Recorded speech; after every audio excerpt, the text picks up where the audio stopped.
Hey everyone, thanks so much for tuning in. I'm very fortunate to be joined today by Dr. James Willig and Dr. Craig Hoesley. Today we're going to be talking about some of the changes that have come in medical education over the past 2 years. Certainly it's been a big change with the announcement that was made roughly a year ago that step one is moving from a three-digit score to pass-fail. Clearly that's going to have a lot of implications to how medical education is delivered and how students are assessed, not only in medical school, but also when they go to apply to residencies. So the first question that a lot of students have been asking us about this is, as a school, have there been any changes in curriculum, and what should students be thinking about in their first 2 years to prepare themselves for residency and ultimate careers? So for that, it's going to kick it over to Dr. Hoesley to see if he has any perspectives on that. Yeah, I think it's a big change. I think that every medical school is going to have to contend with. The step one exam, the intent of it, the initial intent of it was, have you, met expectations, met objectives around understanding foundational sciences in a manner that you can move forward into the clinical curriculum. But a lot's changed since that initial objective for step one was put forth. Most schools have moved to more of kind of an integrated curriculum where they're teaching, clinical medicine in parallel with the foundational sciences, allowing students to connect those two things. And the truth is that the graduate medical education programs, which I have oversight of at UAB, in addition to the undergraduate medical education programs, have used that number in a manner to rank students when the truth is the step one exam really does not project clinical competence, team, teamwork skills, etc. It does suggest that you can take standardized tests well or not. But other than that, there was a lot of concern and pressure from students around this score, being used for something that it was not intended to. So I think that the change is a significant one.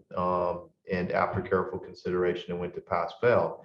The impact on medical school curricula probably will evolve, relative to that. I think that because it's the natural progression is going to be that we need another objective measure that the GME programs can use, because is has been pointed out by many, they don't have the infrastructure to really carefully review all of these applications in a holistic way.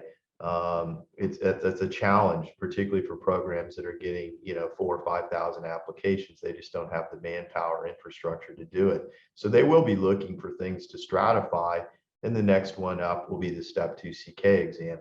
So because of that scenario, I do think schools will shift. They will be looking for more flexibility time-wise for preparation of step 2, earlier clinical experiences, maybe a more abbreviated preclinical curriculum.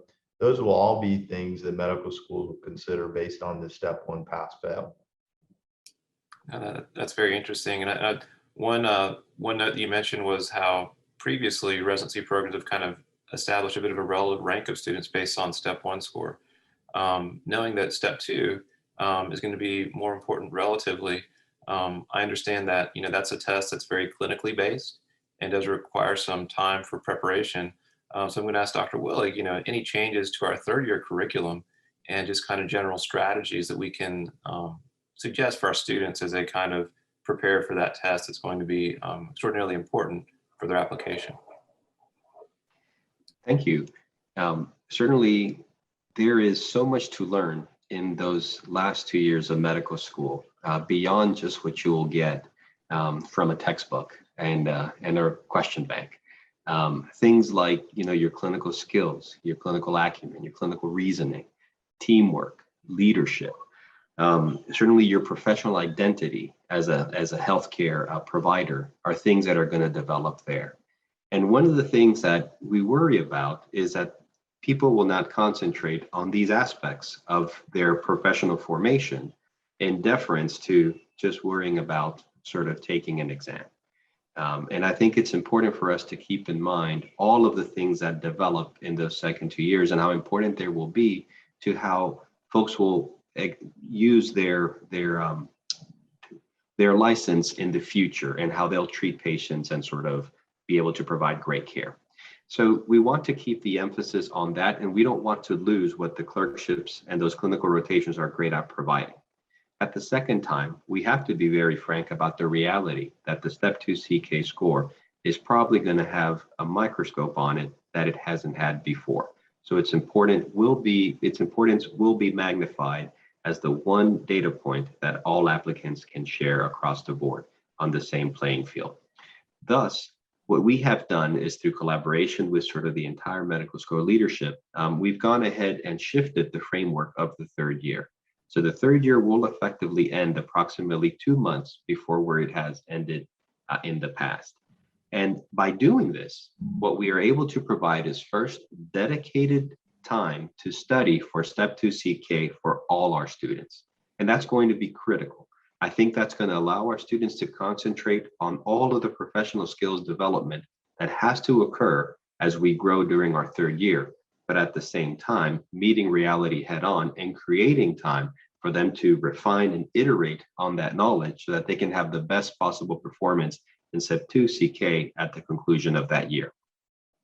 An additional benefit of moving that is, again, I said 2 months, and you can either spend that time preparing for Step 2 CK, or you might do other things like hasten and acting internship rotation to do it a little bit earlier, to sort of have a time to get your recommendations in and prepare your application a little bit ahead of time, have more time to do that than you had in the past. So I think that's how we're trying to balance that important skill development that does not occur in question banks and books with the reality that we have to set up our students to succeed. No, that's great. Thank you so much for going into that. Another question that frequently comes up, I'm going to kind of ask Dr. Hoesley, with students not being able to, distinguish themselves with a 3-digit Step 1 passing score, what are some of the other things that we're now recommending that our students do during their first 2 years for further career exploration and holistic development so they can shine, professionally and get that early professional development that will help them stand out when they go to apply? So I think many schools and UAB School of Medicine is certainly, I think, a leader in this area, is, providing students with opportunity to distinguish themselves beyond the required educational curriculum. So, a great example of that is the Health Equity Scholars Program that's been set up, the service learning opportunities with multiple leadership opportunities.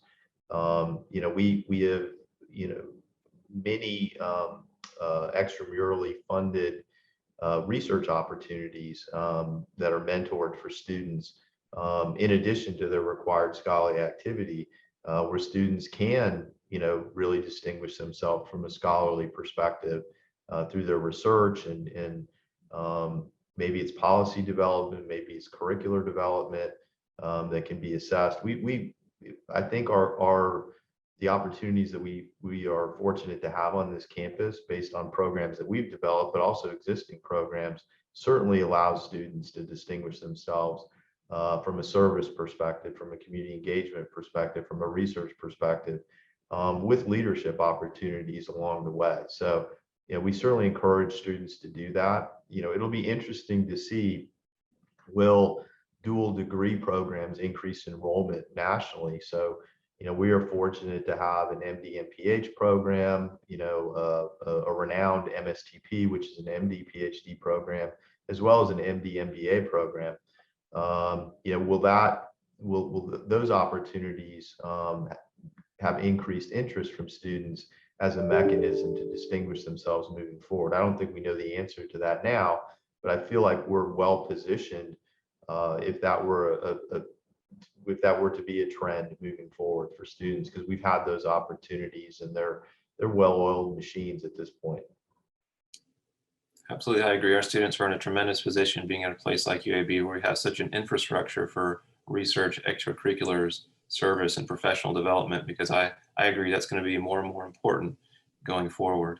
Now, in addition to Step 1, Transitioning to pass-fail, another significant change that's happened, since the onset of the pandemic, has been that the Step 2 clinical skills exam has been canceled, and announcements have been made that that is not going to come back. So now it's, I think, more important for our institution to demonstrate to residency programs that we are preparing our students well and giving them objective clinical skills that they're going to carry into their residency programs. So Dr. Willig, I was wondering if you could maybe talk about some of the things that the school have done to demonstrate to residency programs that we are properly teaching those clinical skills and also assessing them to make sure that all of our students are going to be of the highest quality when they start the residency programs. Well, certainly this is sort of the crux of that third year, that skill development. I think, it's funny, we all do things to sort of pass exams and cross academic bars on our way to the third year. And the third year is where we learn how we're going to help people for the rest of our life. And it really is, the lens is through those clinical skills and that clinical reasoning. So I think our approach, I would sort of describe it as sort of having three layers. The first approach is that we continue to work closely with our clerkships to try to strengthen our clinical training in every way that we can. We work closely with all 4 campuses. All of the clerkship directors across the discipline will meet together 4 times a year separately to just think about how to strengthen their bonds, how to get the teaching at the same level, and really what I view as how to share best practices from every campus across the board so that we can strengthen globally. And we continue to work collectively in our monthly clerkship directors meetings to really bring those specific lessons and insights that disciplines have unlocked to the greater group to share amongst the disciplines. So I think that would be sort of the first level, that we are committed as one of our strategic goals to continue to strengthen our clinical training across the board, every rotation, and to share best practices. The second thing is that it gives us an opportunity to employ sort of some new advances in the literature, in the medical education literature, to really leverage it for learning these skills. One of the things that we're doing is in terms of entrustable professional activity development. And I think some students find this a little daunting. What happens is that you are to approach the people that you're working with and say, hey, I'm about to present this patient, or we're about to see this patient in the ER. I want you to observe me just doing the history of the present illness, or I want you to observe me doing a cardiovascular exam, a portion of it. The reality is that this will be a 5 to 7 minute endeavor, and you can pass them your mini iPad, and they'll sort of fill it out while they see you and give you some formative feedback. So we know from the educational literature that multiple low stakes assessments that are formative are going to aid longitudinal skill development. So we are in a journey of making this more and more a part of our culture. The attendings that we work with, the residents that we work with, they weren't trained this way. So our students in many ways are being sort of a bridge to the future, and to bring these educational theory insights into sort of the practice of what we do on the wards every day. And that consistent feedback is critical. Folks, I love the analogy that Dr. Zinski, our director of assessment, always uses about feedback this year, because I'm old enough to have planned out a trip using a road atlas. So I would look at the road atlas before I went on the trip, plan out my route, and then I would look at it, every 200 miles or so to make sure I was in the right direction. But she speaks of feedback being more like what you would expect from a GPS, where you would get constant information. Hey, no, turn here, turn there. So feedback should be, immediate. Feedback should be specific. It should be tied to a specific goal. And by bringing in the EPAs, we bring in those thoughts about the multiple low stakes formative assessments for skill development longitudinally throughout the third year. All students are going to have a dashboard. They can check their performance. And of course, the information on how many, hey, our students completed these EPAs, have participated in this program, and they met our requirements, that information is being put into the MSP letters as well to alert residency directors that we take clinical training very seriously, and it is a part of our culture every day. The third and final layer of what we're bringing new to clinical assessments is what we're doing with what we call the 3 checkpoint OSCE strategy. And this is in partnership with ICM and the clerkships. And we will have 3 events through the year, each one with about 4 stations. So what would be sort of a global 12-station OSCE. But rather than doing it as one final event through the year, we've decided to separate it into 3 discrete events. There are some advantages to that logistically, certainly, but one of the greatest advantages is that it's going to be, our goal is to find out where people are in their skill development early so that we can offer them, hey, let's get you some additional sessions with your clinical skills caller, with a CSTA. Let's sort of give you some assignments to do these many EPAs. Let's spend some time talking about this after your next assessment to see how much better you've improved in these areas. Because traditionally, we would sort of wait for an OSCE at the end of the year, or we would hear that people's clinical skills weren't developed enough when they had trouble passing Step 2 CS at the midway point of their 4th year. And at that point, we have missed so many opportunities to help our students develop those needed skills. So by spreading out and making it a 3 checkpoint OSCE, I really view it as a checkpoint, because what I'm most interested in is how are you doing in these skills that we're testing today, and what can we do to get you to the level you need to be an excellent professional further on. So those are our sort of the 3 strategies I think that we're working on now to improve clinical skill development. And of course, there'll be an assessment portion to that 3 checkpoint strategy. And I think that's another point where we can make our students shine in our MSP letter saying, hey, and this is how the student performed. Thank you. That's great. And I'd like to thank both of you for sharing all the numerous things that the school's doing to make sure that our students get excellent professional development while they're in medical school, but also are well positioned to get an outstanding residency program when they go to apply.